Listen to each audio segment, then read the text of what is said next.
Hey Bella, wake up. I have to make a motorcycle video. I know you're 61 years old and it's kind of early in the day, but you got to move. You're in my way.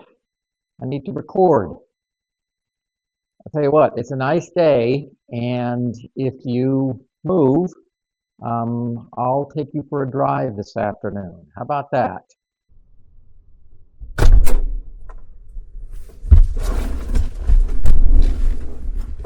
Okay, Bella, like I said, I gotta move you because I have to shoot this motorcycle video, but it won't take that long. And then we will go for a drive to the park this afternoon. How about that? Just have to move you over a little bit because you're in the way.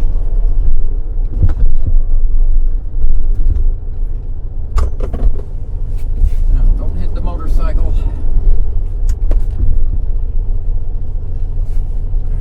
That should do it.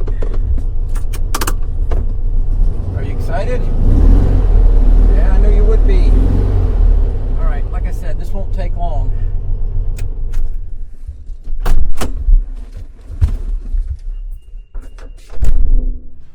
Okay, so look what came today. My order from Mosko Moto. When I got the new bike, I decided to go ahead and get the Reckless 80. I think I got it with the aux pods also. I ordered it about a week ago, so again, 6-7 days. That's not too bad for shipping time. I generally don't do unboxing videos. In fact, I've never done an unboxing video, but I thought, okay, this is kind of special, so I'll go ahead and record it, and if I get anything that I think is in any way interesting, I'll include it in the video. If you're hearing this, you'll know I think I got something that was interesting. But anyway, you're going to get my reaction just, as I open the box and take out the pieces and stuff like that. I bought the Triumph with the green tank on it, and they come in red and black also. So I got the luggage that's supposedly the same color. Okay, so there's one of the aux pods. Get one of those.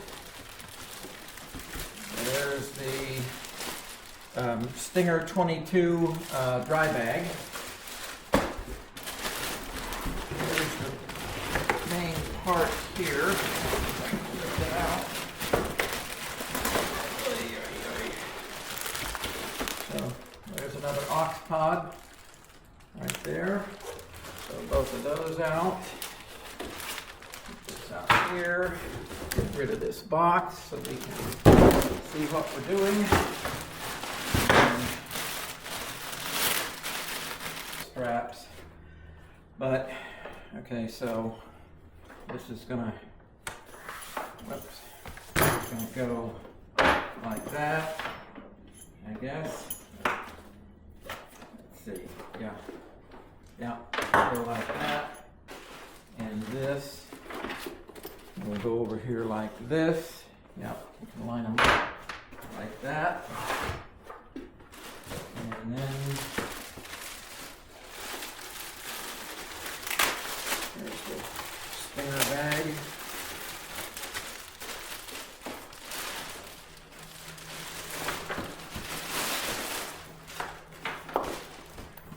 That's 22 liters.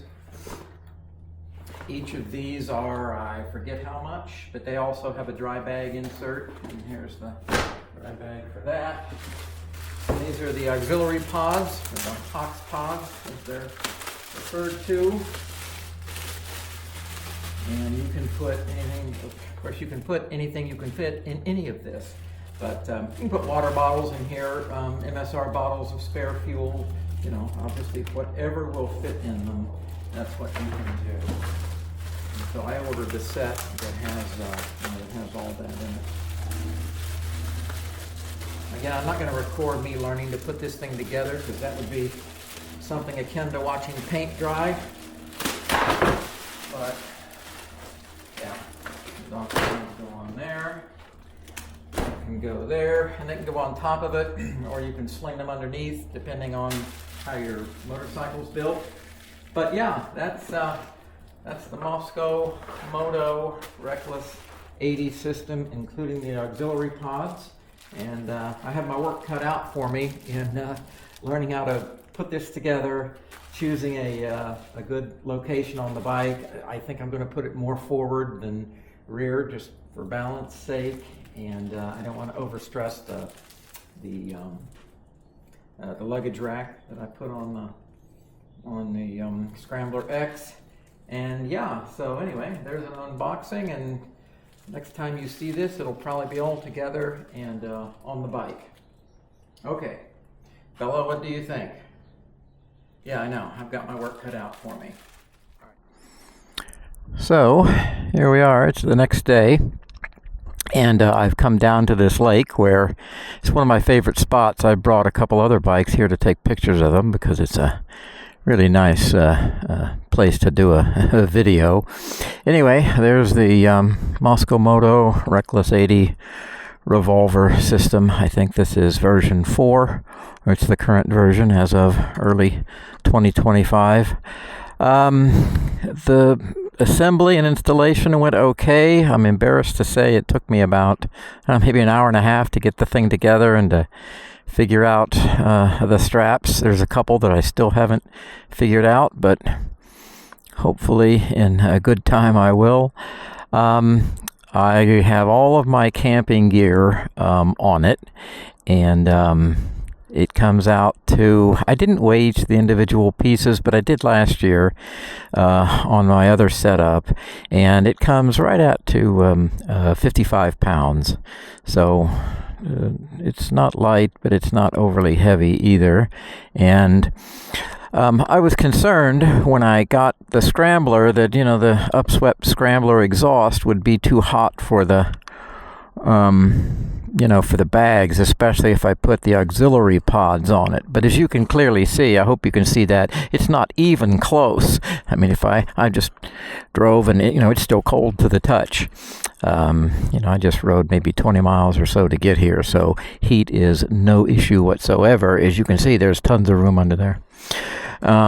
So I didn't even use the heat shield that was supplied by Mosko Moto. The Triumph Scrambler 400X has a heat shield on the muffler already. But I was able to get everything in there. I really like this feature. This is a tent pole bag that allows you to put everything else in a bag, even if the tent poles won't fit. So that was really nice. These are a couple MSR bottles that I use to carry spare fuel. They're in these rig gear cases. I don't always take those with me. It depends on what route I'm doing. If I think, okay, there might be a chance that I won't make it from gas stop to gas stop, I'll take them, but that's almost never the case. So I've taken everywhere from, both of them with me, one of them with me, or none of them with me. I'm glad I debated on getting the auxiliary pods, and boy, I'm glad I did. This is my water bottle that's kind of sitting in there. I'll have to secure that a little bit better. But yeah, I'm really glad I did now. And they give you the option. You can actually, rivet them on here, or well, they're not rivets, but they're a screw system. It's like bolting it on, but I decided not to do that because they give you the option to just strap them on, which is, nice and secure. And so I did that because, a lot of times I'm probably not going to have them on there. Obviously, if I do a big, long, BDR or something, I'll have those on probably. But other times, shorter trips, when I'm not taking so much stuff, probably won't have them on. But anyway, it's great that it works well even when you're fully geared up like that. I did put the knoblin lock on it. I'll try to throw a couple pictures of the installation process up on the screen, and it wasn't too bad. The worst part of it is I had to go to the store to get the right size metal bit to drill the hole through the aluminum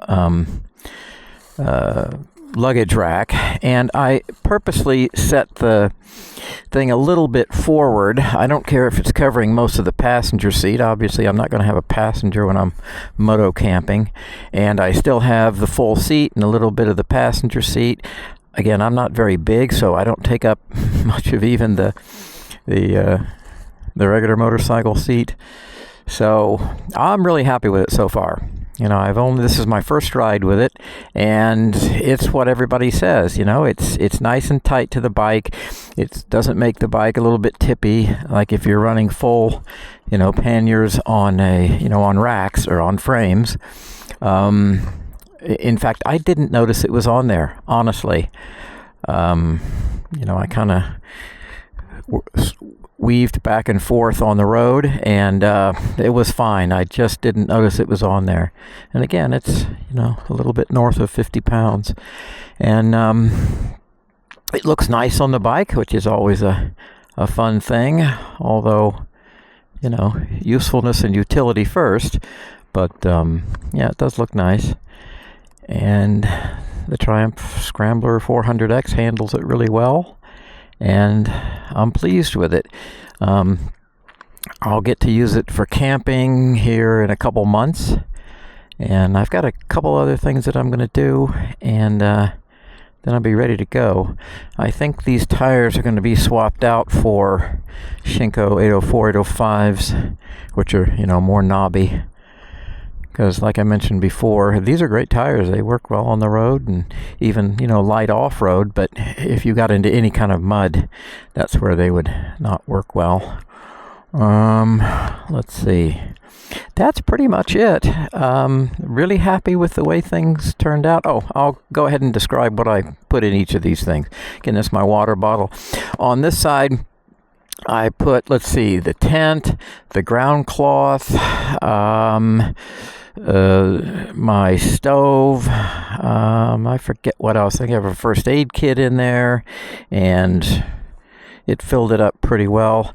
The Stinger 22 liter, there's only one thing in there. It's my sleeping bag. I have a Big Agnes Echo Park sleeping bag. I forget if it's a 20 or a 30, but that's all the tighter I can get that to pack down. I have a nice compression sack that I normally carried in on the Honda CT125, and I don't know, maybe I'll try to put it in that again and see if I can compress it down. It just doesn't seem like it should take up the whole main compartment there just for the sleeping bag. Like I said, tent poles are in here. Oh, I also have my camp chair in here.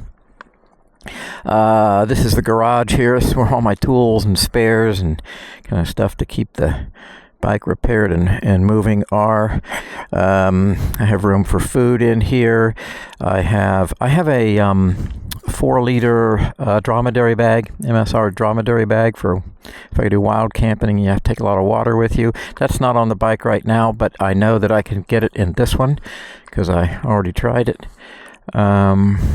So that's pretty much fully kitted out, including the spare fuel bottles. The only thing, like I said, I don't have on there right now is my spare water, other than the water bottle. But pack's all on there. I have a tank bag on my Honda, which is great, but I don't like when you have a tank bag and, they're this high, and it just, it's nice to have, but I just really wanted to get away without having a tank bag. I don't even have a backpack. If it came down to needing more storage in addition to the auxiliary pods, I would get a backpack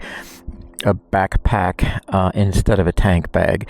Just the way this tank is designed, it's already high enough, and my God, if you put especially one of those big, what do they call them, a Mosko Moto tank bag. I mean, those things are huge, and I know you can get a smaller one, but I actually sat my Nelson rig tank bag on there, and even it was too big, the one that's on the little Honda. So I don't think I'm going to have a tank bag. If I need more space, I'll get a backpack, and that'll have to do me. If I need any more space than that, just take less stuff. So yeah, it's coming along really well, and I can't wait to go camping with it.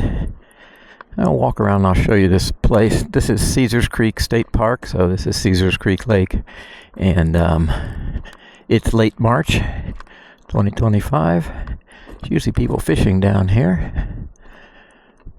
No, not today. Yeah, there's a guy over there. You can see they have the water really low. It's down at what they call winter pool. They let a lot of it go over the spillway, and then they'll be bringing that up to summer level across the next couple months, I think. But yeah, it's a beautiful spot. Nice place to bring a motorcycle to take pictures and shoot video. I don't think a lot of people know about it because the road, I discovered it by using Gaia, of all things.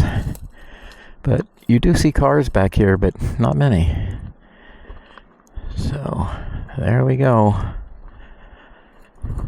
All right, that's it from here, and I'll have more later on.